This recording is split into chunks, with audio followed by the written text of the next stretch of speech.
আমি শুধু একটা কথাই বলবো যে সরকার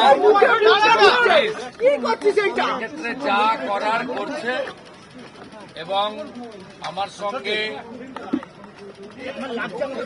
ওই আমাদের পরিবার, প্রথমত যে পরিবারটি ক্ষতিগ্রস্ত হয়েছে, একরত্তি একটি ছোট্ট কন্যা সন্তানের উপর পাশবিক অত্যাচার করে খুন করা হয়েছে, তারাও মিট করেছে। তারা নিশ্চয়ই আপনাদের বলেছে বা না বললেও আমার জানার বিষয় নয়।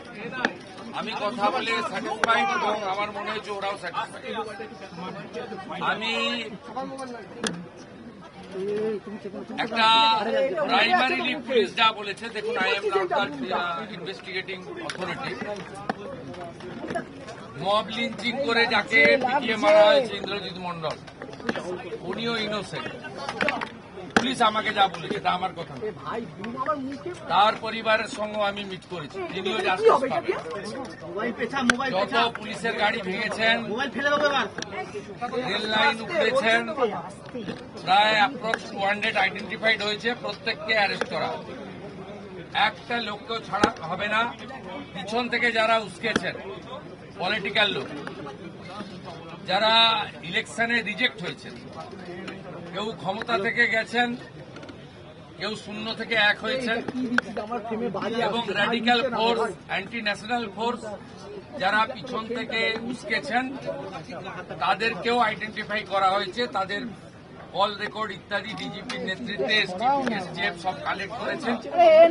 ওদেরকেও প্রপারলি লিসেন করা, ওদেরকেও ঠিক প্রপারলি শিক্ষা দেওয়ার কাজ সরকার করবে।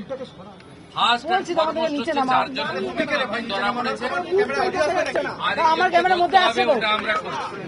রিগার্ডিং কম্পেনসেশন, রিগার্ডিং অ্যাসিস্ট্যান্স, আমরা দুটো পরিবারের উপরে ছেড়ে দিয়েছিলাম।